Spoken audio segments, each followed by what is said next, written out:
My husband's hand was inside another woman's blouse when I walked through that front door.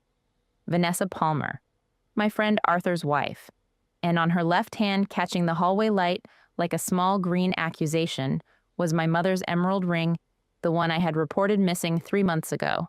Arthur stopped breathing beside me. His car keys hit the tile floor with a sound like a period at the end of a sentence. I did not scream. I did not cry. What Robert did not know, what none of them knew, was that this emerald ring would be the last thing he ever stole from me. But to understand what happened next, you need to understand the woman who stood in that hallway and the 20 years that built her. The scene arranged itself in front of me like a photograph I would never be able to unsee. Robert's shirt was untucked. Vanessa's dress was pushed up past her thighs. They were in the entryway of Arthur's own home on the leather bench, where Arthur kept his work boots under the family portrait of Arthur and Vanessa's 2 boys.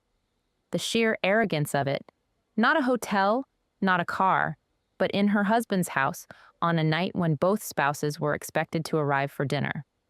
Robert saw me first. His face cycled through surprise, then irritation, then something I had never seen before, a flash of cold calculation, as if he were already assembling his excuse. Vanessa scrambled backward, tugging her dress down, and that is when the hallway light caught the ring again. My mother's emerald ring. The emerald my father had saved for 9 months to buy when they were newly married in 1972. The ring my mother wore every day for 42 years, until the morning she did not wake up, and I slipped it off her still warm hand in the hospital room that smelled of antiseptic and gardenias. I had kept it in my jewelry box in a velvet pouch behind the costume earrings I never wore. 3 months earlier, it vanished. Robert suggested I must have left it at the dry cleaner. I believed him. Of course I believed him. I walked toward Vanessa. Not fast, not slow. The way you walk when you know exactly where you're going. She flinched. I reached down, took her wrist, and removed the ring from her finger with the same precision I used to remove errors from a spreadsheet, carefully, completely, without leaving a trace. Then I wiped it on the hem of my coat, the way you clean something that has touched something unclean, and I put it in my pocket. Robert opened his mouth. "Eleanor, listen." I turned to Arthur. His face was the color of the grout between the entryway tiles. I said, "I am going to call a cab. I am sorry you had to see this." Then I walked out the front door into the October air, and I did not look back. The ride home took 14 minutes. I watched the streetlights pass through the window and counted them. There were 23. I remember because counting them was the only thing keeping my hands from shaking. Before I continue, if you believe that loyalty and honesty still matter in marriage, please consider subscribing. It is free, and it helps these stories reach the women who need to hear them. The house was dark when the cab pulled into the driveway. My house. Not our house. Mine. Bought with $327,000 of inheritance money from my parents, every dollar of it earned across 4 decades of my father running a hardware store on Maple Street in Ridgewood, New Jersey, and my mother teaching 3rd grade at Washington Elementary. They left me the house money, and a philosophy owns something no one can take from you. I paid cash. Put only my name on the deed. That was 2004, the year Clara was born, and Robert told me it was romantic that I wanted to build our family's foundation myself. What he meant was that it was convenient. Robert was between careers when we married. He was always between careers. When I met him at a friend's barbecue in the summer of 2003, he was a charming 27-year-old with paint on his fingers and a story about an art gallery that was just about to represent his work. He had this way of talking about his future that made it sound inevitable, as though success were a bus that was already on its way and he was simply waiting at the right stop. The gallery never materialized.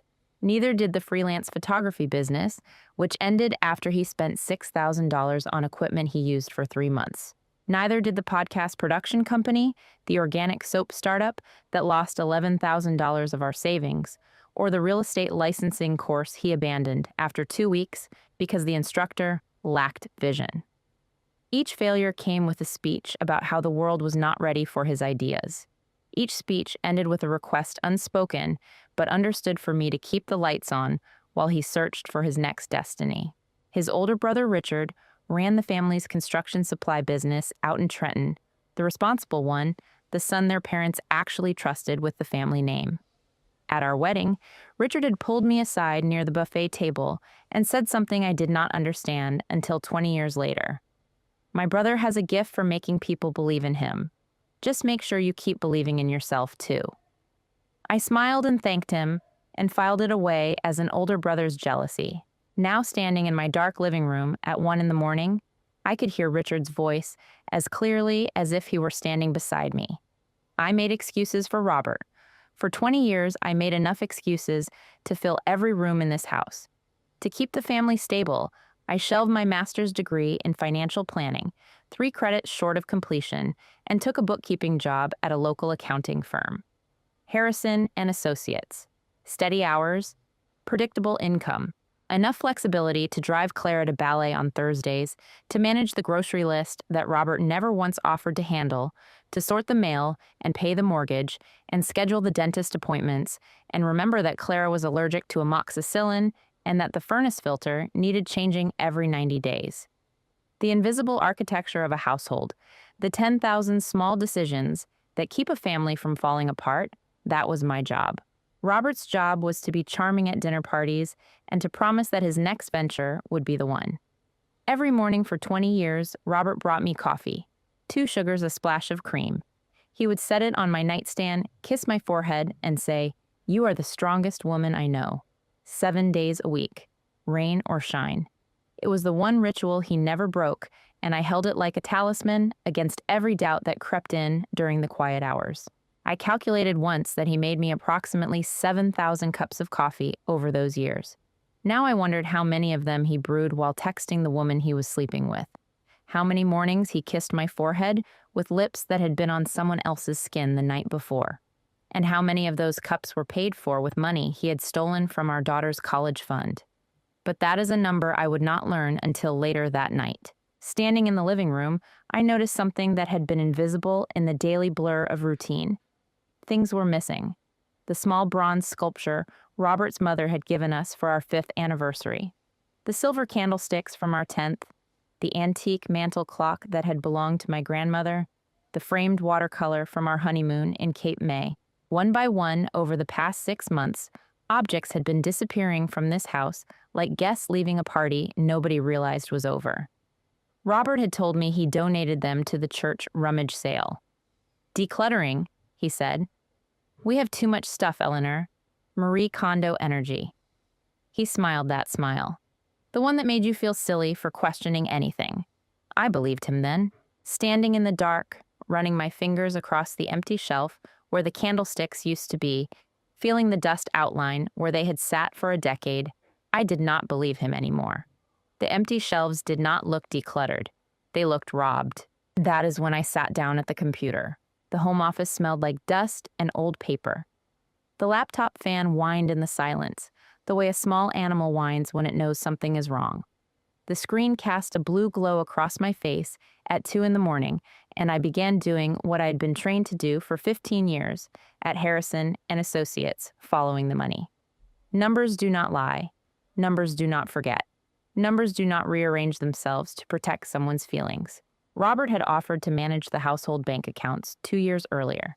He said he wanted to take some weight off your shoulders. I had been grateful. What woman would not be grateful? A husband who volunteers to handle the bills. It sounded like partnership. Now I understood it was access. I logged into the joint checking account for the first time in 19 months. The transactions loaded row after row, hundreds of lines of data that scrolled down the screen like a confession written in decimal points. And the story they told was nothing like the one Robert had been telling me.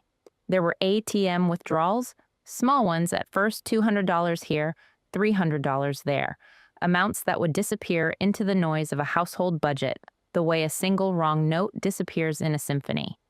But they were clustered near an address in Montclair that I did not recognize.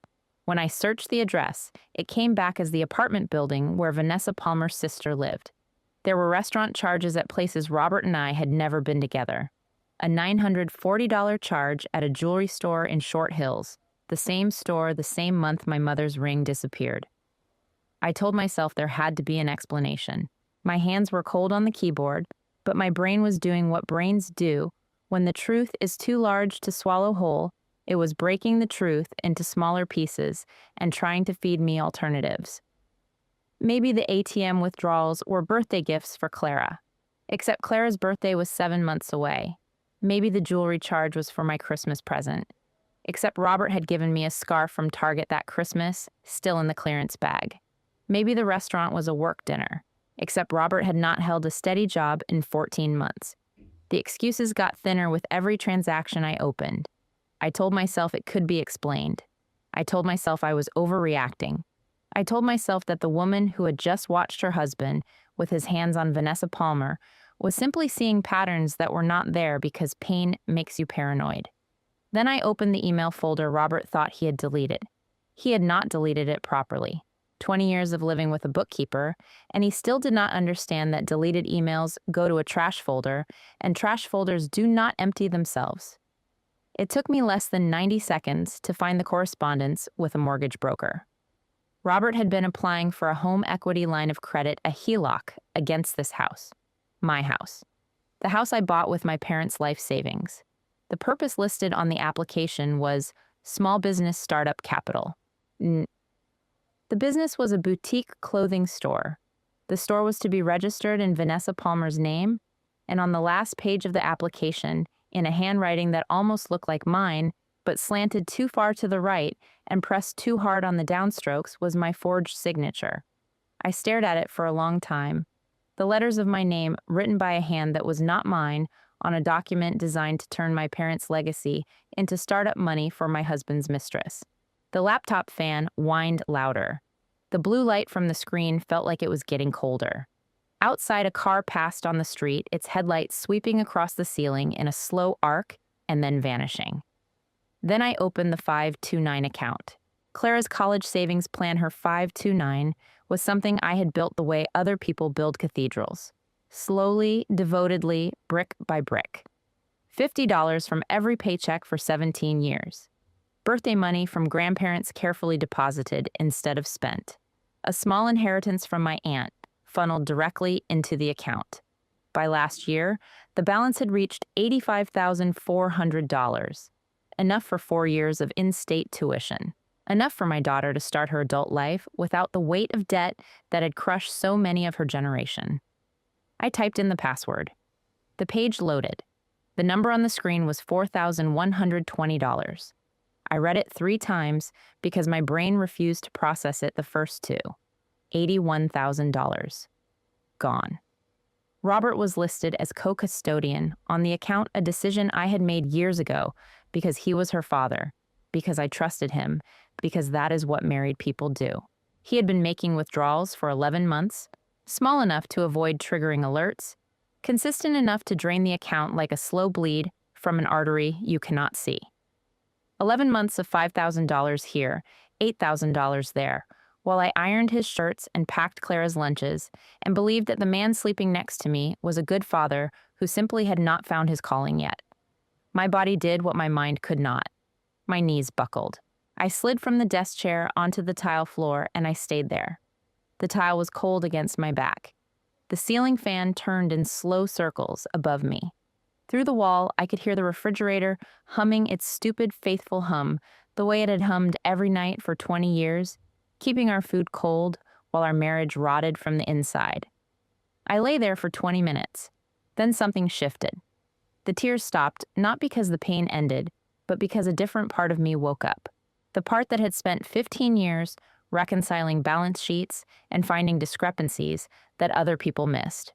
The part that understood numbers the way a surgeon understands anatomy, not as abstractions, but as living things that told the truth, even when people lied.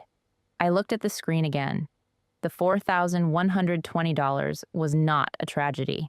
It was evidence. I sat up. I screenshot every transaction.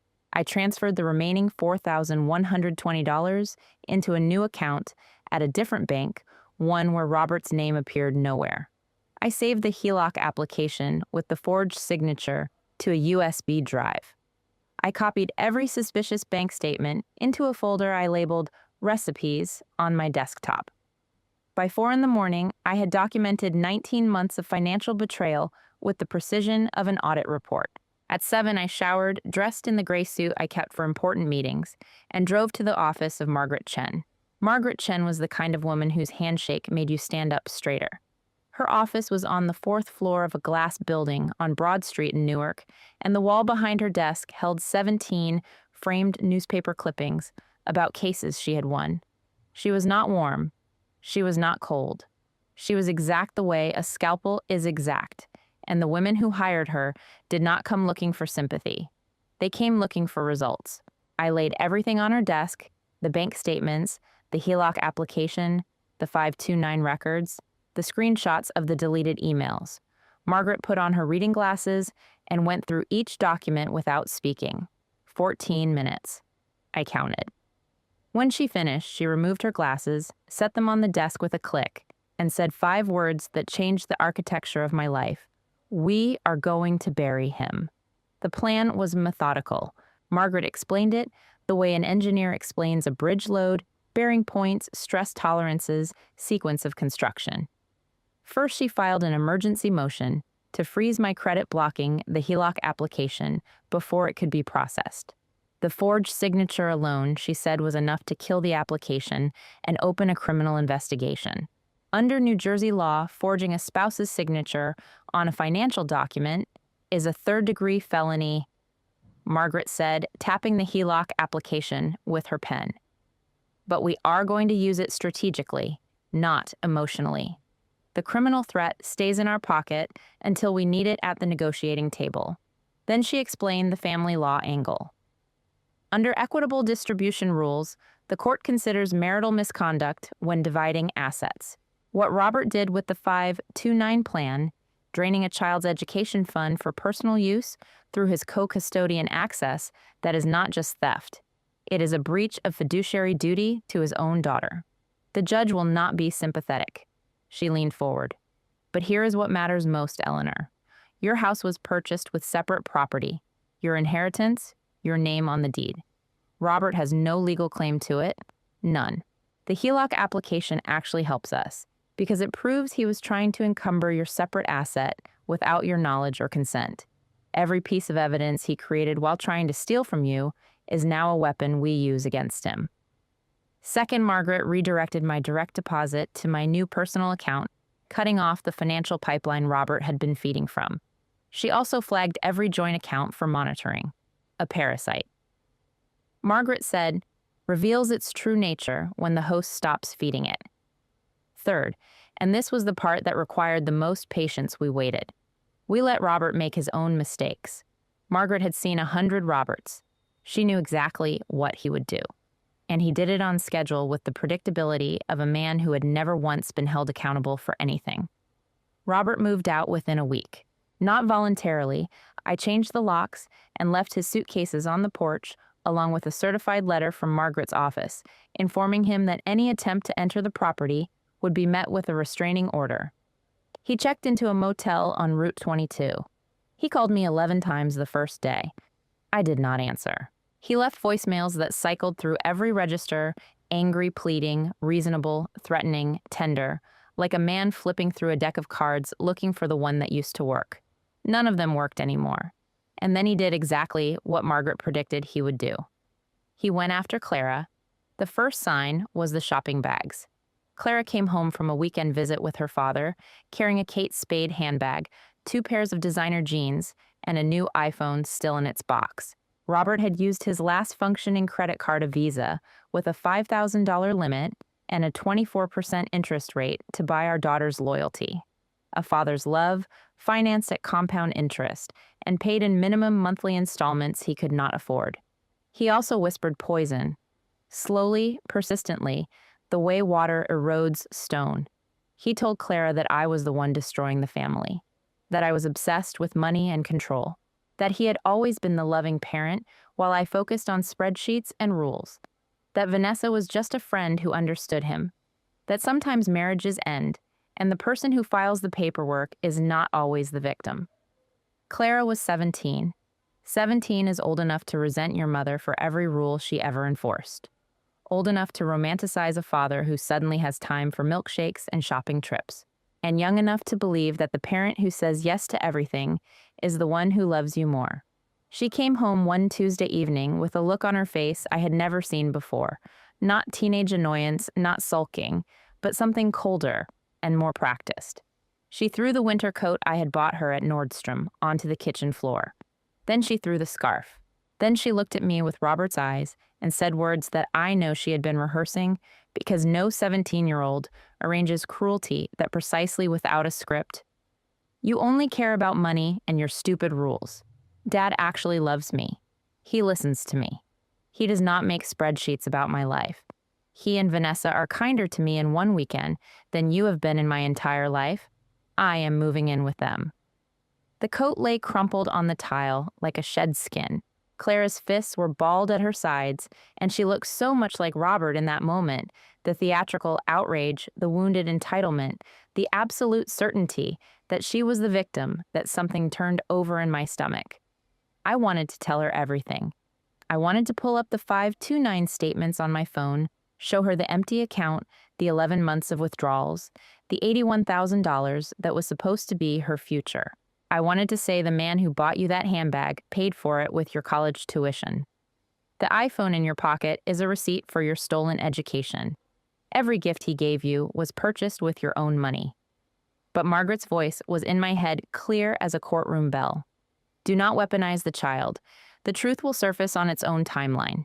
If you use Clara as ammunition, now Robert's lawyer will paint you as the manipulator. Trust the process. So I bit the inside of my lip until I tasted iron. I looked at my daughter who I had carried for 9 months, whose hand I held on the first day of kindergarten, whose math homework I checked every night for 12 years, whose strawberry birthday cake I baked from scratch every single June. And I said 7 words that cost me more than any dollar Robert ever stole. I love you, Clara. This door is always open. She slammed it on her way out. The vibration traveled through the frame, through the walls I had paid for, through the floor I had mopped 1,000 times. I stood in the kitchen alone.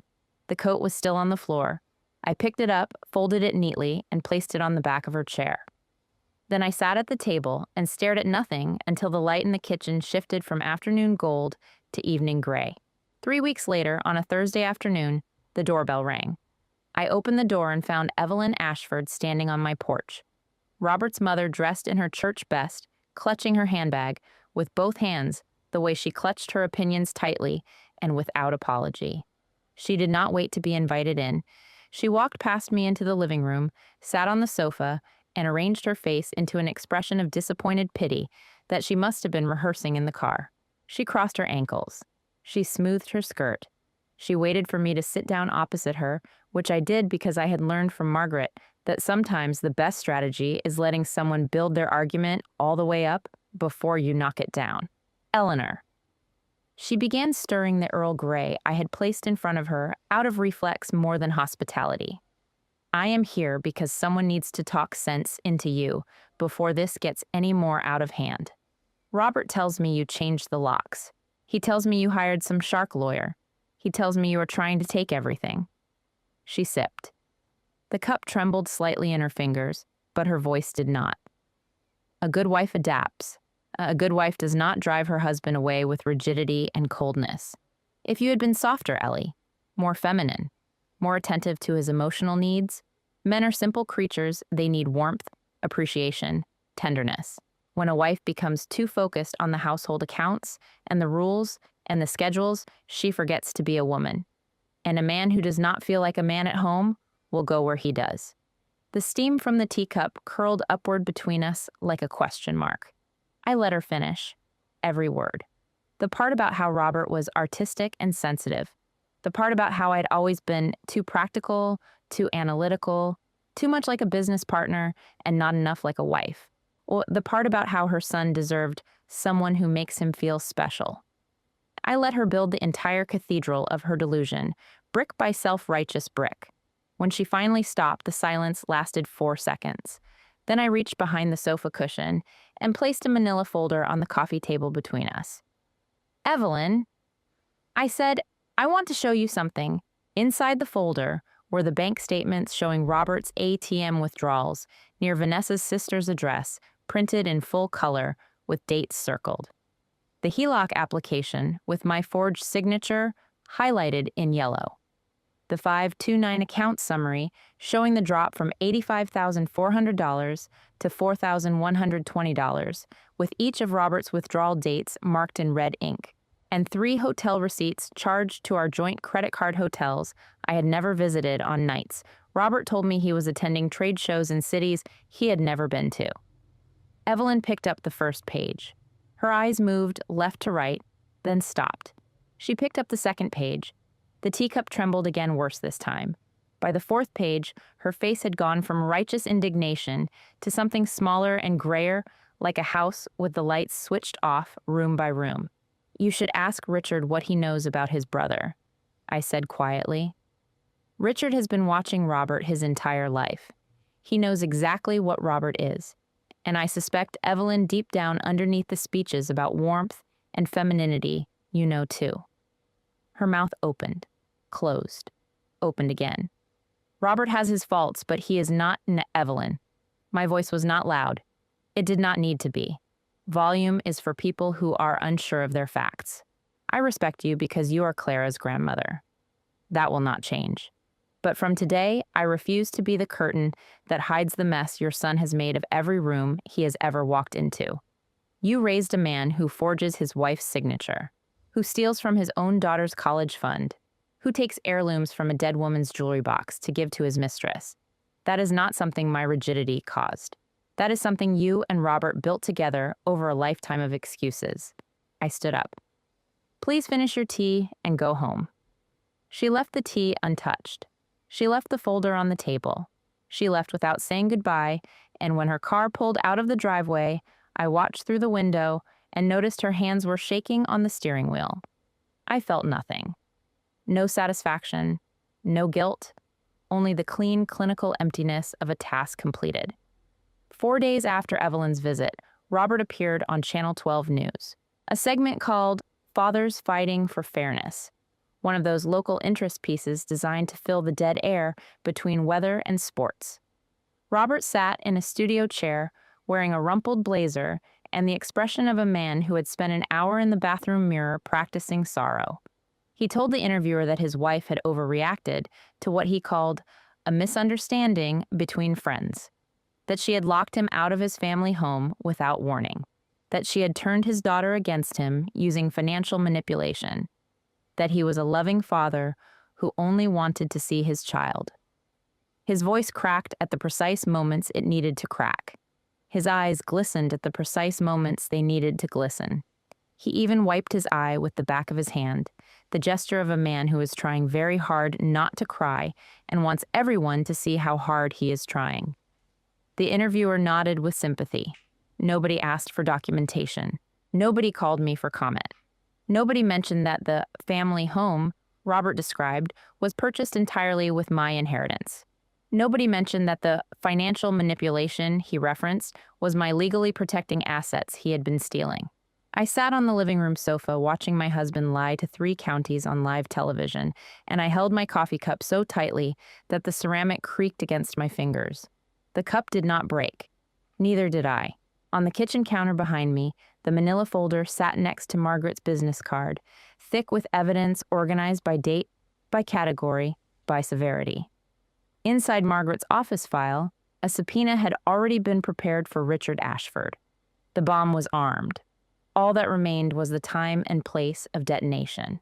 The unraveling of Robert Ashford began not with a bang, but with a Facebook post. Arthur Palmer, who had been quietly assembling his own case since the night we both walked through his front door, uploaded a single album screenshots of text messages between Vanessa and Robert hotel confirmation emails and a photograph of them together at a restaurant in Hoboken that Robert had told me was a client dinner. Arthur captioned the album with 4 words for everyone who asked. Within 48 hours, the post had been shared 1,400 times. Vanessa's sister deleted her Instagram. 3 of Robert's former business associates called Margaret's office offering to testify. A week later, I saw Robert sitting at an outdoor table at Fratelli's on Central Avenue, across from a man in a suit. I recognized David Huang, the investor Robert had been courting for months about a vague, consulting venture. Robert was leaning forward, gesturing with his hands the way he did when he was selling something. The confident smile was in place. The pressed shirt. The watch I had bought him for our 15th anniversary. I walked across the street. I did not plan what I was going to do. Or perhaps I had planned it so thoroughly that it no longer felt like a plan, just the next logical step, the way gravity is not a decision, but a law. I reached their table. Robert saw me, and his smile froze in place like a mask that had gotten stuck. Eleanor. His voice was careful. This is not the time. Mr. Huang. I said, watching the investor's face register the calm precision of my voice and the folder in my hand. I am Eleanor Ashford, Robert's wife, or rather his soon-to-be ex-wife. I realize this is unexpected, and I apologize for the interruption. But you deserve to know who you are considering doing business with before you invest a single dollar. I placed a folder on the white tablecloth between the breadbasket and the wine glasses. Inside 6 receipts from a lingerie store, all charged to the corporate credit card of a company Robert had briefly worked for, along with the termination letter that followed when the charges were discovered. A summary of his outstanding debts totaling $67,000, and the first page of the HELOC application with my forged signature, highlighted in yellow.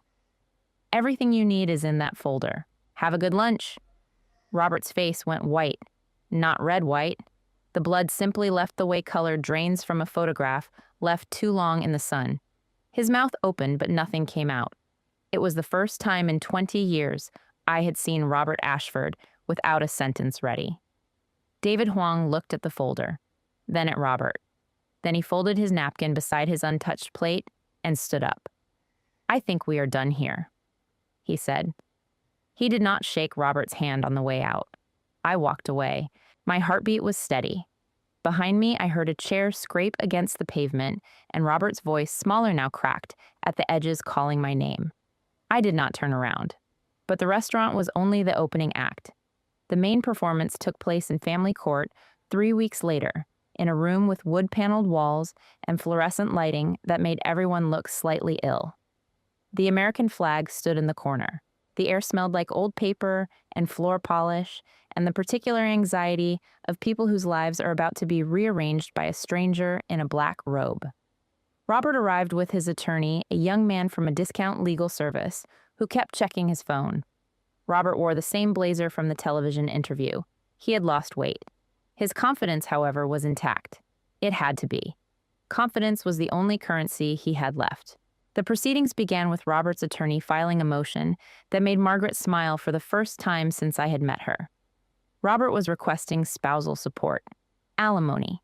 His argument, delivered with a straight face by his nervous young lawyer, was that Robert had provided emotional and domestic support throughout the marriage, that Eleanor's career had benefited from his stability, and that he was now unable to support himself due to the sudden and vindictive dissolution of the marital home.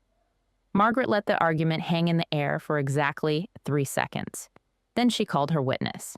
The courtroom door opened and Richard Ashford walked in, Robert's older brother, the responsible one, the one who ran the family business, the one who had watched his little brother charm and coast and steal and lie for 45 years. Robert's expression did not change all at once. It changed in layers, like watching a building lose its facade in a windstorm. First, the jaw tightened. Then the shoulders drew inward. Then the color left his face again this second, draining even more complete than the one at Fratelli's. Because this time, Robert understood something the restaurant had not taught him. The people who know you best are the ones who can hurt you most. What is he doing here? Robert whispered to his attorney loud enough for the first 2 rows to hear. His attorney had no answer. Richard took the stand. He placed his hand on the Bible. He stated his name, and then he spoke in the flat, factual tone of a man who had spent 45 years watching his younger brother and had finally been asked under oath to describe what he saw. He testified that Robert had been fired from the family construction supply business in 2016 for falsifying expense reports, padding mileage claims, submitting receipts for client lunches that never took place, charging personal items to the company card. He testified that Robert had borrowed $40,000 from their mother Evelyn over 5 years and repaid exactly zero. That at every family gathering, every Thanksgiving, every Christmas dinner, Robert would corner him with a new scheme, a new pitch, a new venture that needed just a small bridge loan to get started. And the bridge always led nowhere, and the money never came back. My brother Shay. Richard said, looking directly at Robert with eyes that held neither anger nor pity, but something worse. A weary certainty, the kind that comes from decades of evidence, is not a man who fell on hard times. He is a man who builds his entire life on other people's foundations, and when those foundations crack under his weight, he walks away and finds someone new to stand on. Margaret then presented the documentary evidence, each piece laid before the court like tiles in a mosaic that, when complete, formed a portrait Robert could not deny. The forged Hillock application, Exhibit A. The 529 account statements showing 17 years of steady deposits and 11 months of systematic drainage.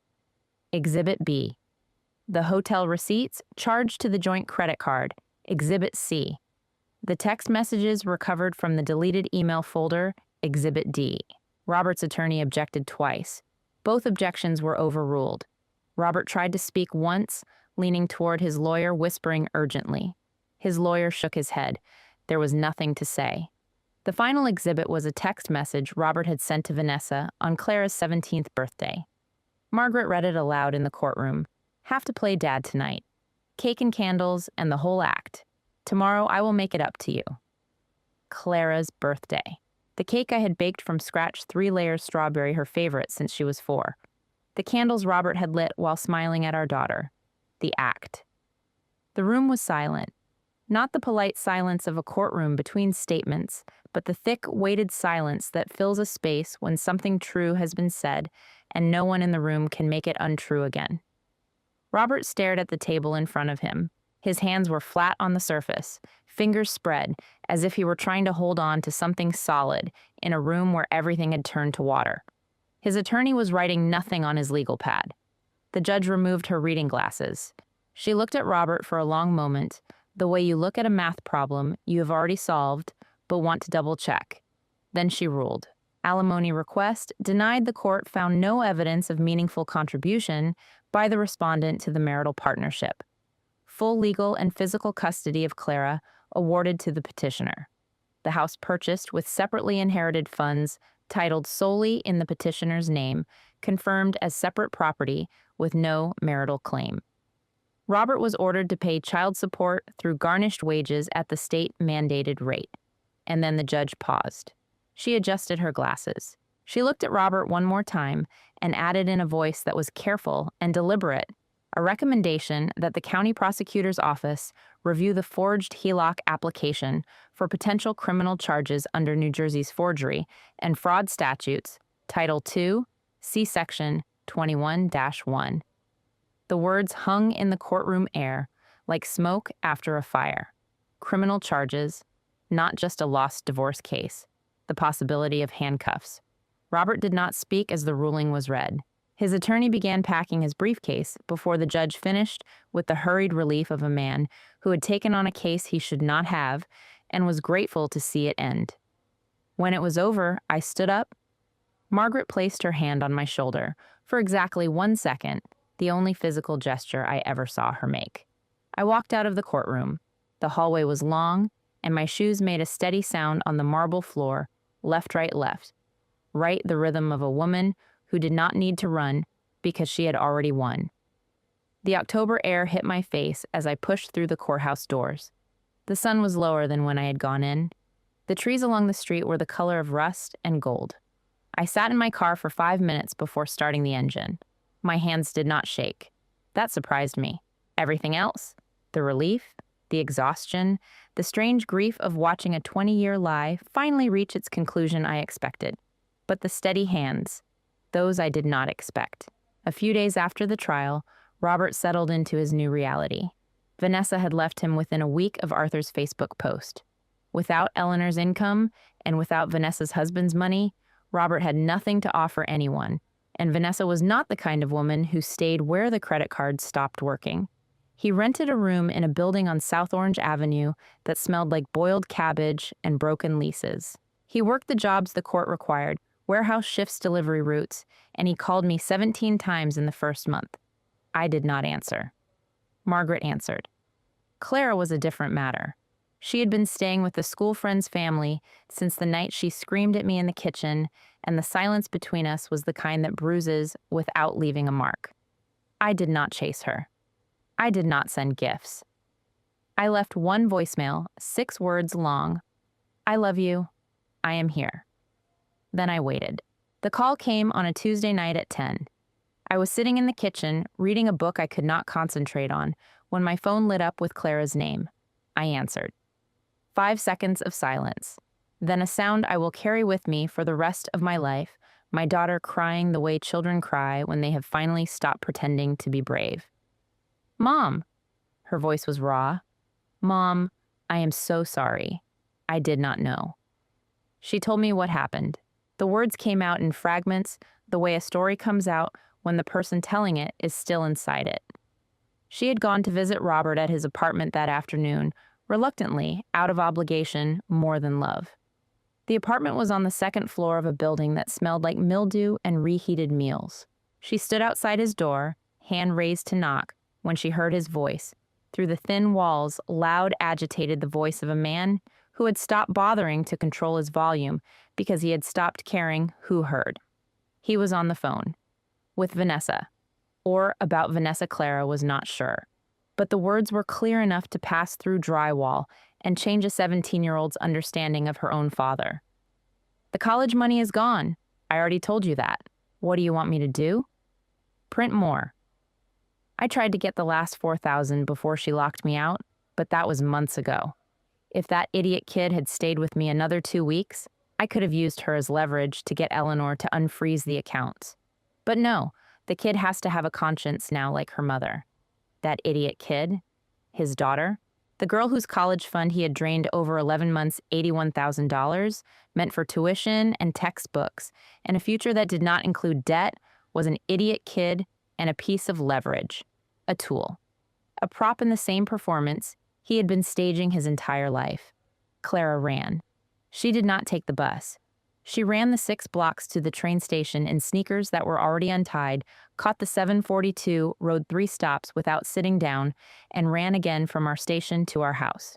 When she came through the kitchen door, she was drenched in sweat, her hair plastered to her face, her chest heaving, her eyes swollen and red and terrified in a way that reminded me of the night she was 5 and had a fever of 104, and I held her in a cold bath while she cried. She threw her arms around me, and I caught her instinctively, completely, the way I'd caught her when she was learning to walk at 13 months old, and her legs would buckle, and she would reach for me because I was the person who was always there. We sank to the kitchen floor together. Her face was pressed against my shoulder. Her body shook. Her fingers gripped the back of my shirt with a desperation that made my ribs ache. I am sorry, Mom. Her voice was muffled against my collar. I said terrible things to you. I threw the coat. I called you cold. I believed everything he said. Every word. I thought you were the one breaking everything apart, and the whole time, she could not finish. I held my daughter on the kitchen floor, my back against the cabinet, her weight against my chest, and for the first time since the night I found Robert and Vanessa in Arthur's hallway, I cried. Not the silent, clinical tears of a woman counting streetlights in a cab. Real tears. The kind that come from a place so deep that you did not know it was still there.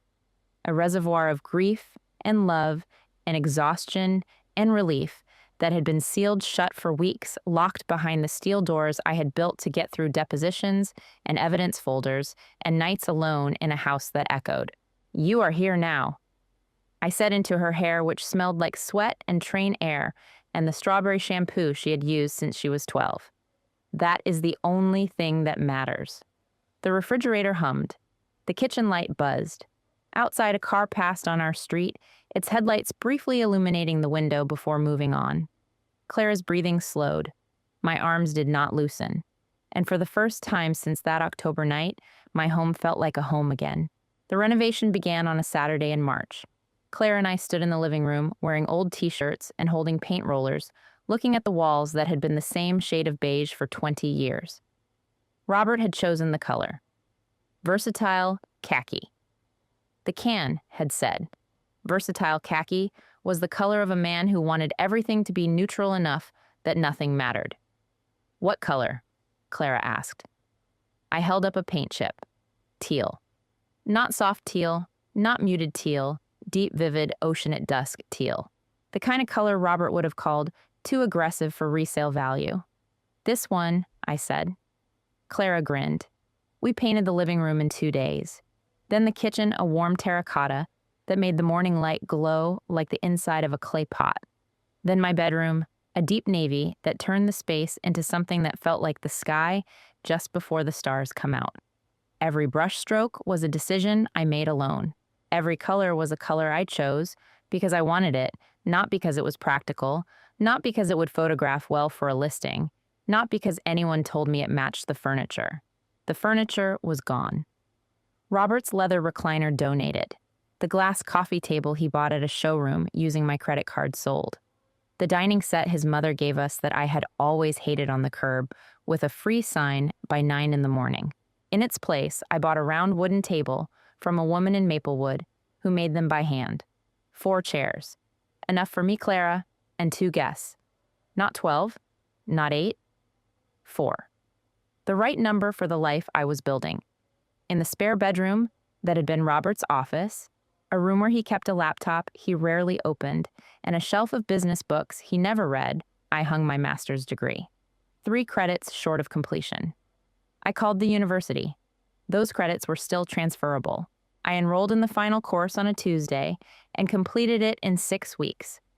The framed diploma went on the wall above a desk I bought at an estate sale, and below it, I placed a small brass nameplate that Claire had ordered online as a surprise.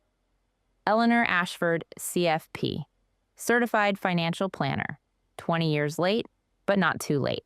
The consulting practice started small, 3 clients, all women referred by Margaret, all in the middle of divorces, where their husbands had hidden assets or drained accounts or leveraged family property without consent.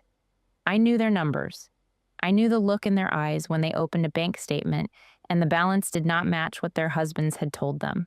I knew because I had sat in that same chair, under that same fluorescent light, staring at that same gap between what was promised and what was real. The first client cried in my office for 11 minutes straight. When she stopped, I handed her a tissue and said, "Now let me show you what your husband does not want you to see." We went through her accounts line by line. By the end of the afternoon, she had a clear picture of her financial landscape for the first time in 23 years of marriage. She stood up, shook my hand, and said, "No one has ever explained my own money to me before." That sentence stayed with me, longer than any ruling Margaret ever won. The mornings changed. I woke without an alarm now. The first thing I did was walk to the kitchen, fill the kettle, and make coffee. Black. No sugar, no cream. It turned out I had always preferred it that way, strong and unadorned, but for 20 years, I had been drinking it the way Robert made it with 2 sugars and a splash of cream, because he made it before I woke up, and I never thought to ask for something different. Such a small thing. A cup of coffee. But standing in my teal kitchen at 6 in the morning, holding a mug, I picked out myself drinking coffee the way I actually liked it. That was what freedom tasted like. Not dramatic. Not cinematic. Just a woman alone in her kitchen, choosing how she wants her coffee. Some nights were harder. There were moments at 2 in the morning when I reached across the bed out of habit and found only cold sheets. The absence was not always comfortable, but it was mine. Clara was down the hall enrolled in community college for the fall semester, studying business, working part-time at a bakery on Valley Road, because she wanted to earn her own money while we rebuilt the college fund together. She baked me a cake for my birthday in November. Strawberry 3 layers, cream cheese frosting. She carried it to the table with both hands and said, "Your turn, Mom." I blew out the candles and realized it was the first birthday in 20 years where every person in the room genuinely wanted to be there.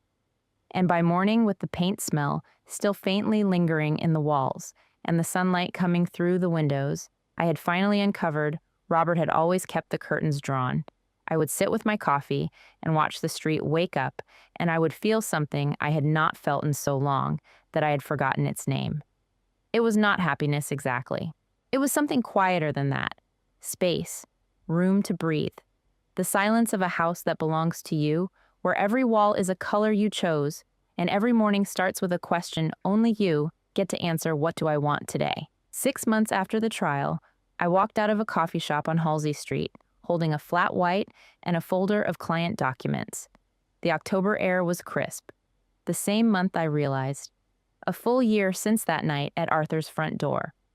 I was wearing a charcoal blazer I had bought for myself, tailored to fit, and shoes that were not practical, but made me feel like a woman who knew where she was going. And then I saw him. Robert was standing on the corner near the bus stop, thinner than I remembered, wearing a jacket that had gone shiny at the elbows.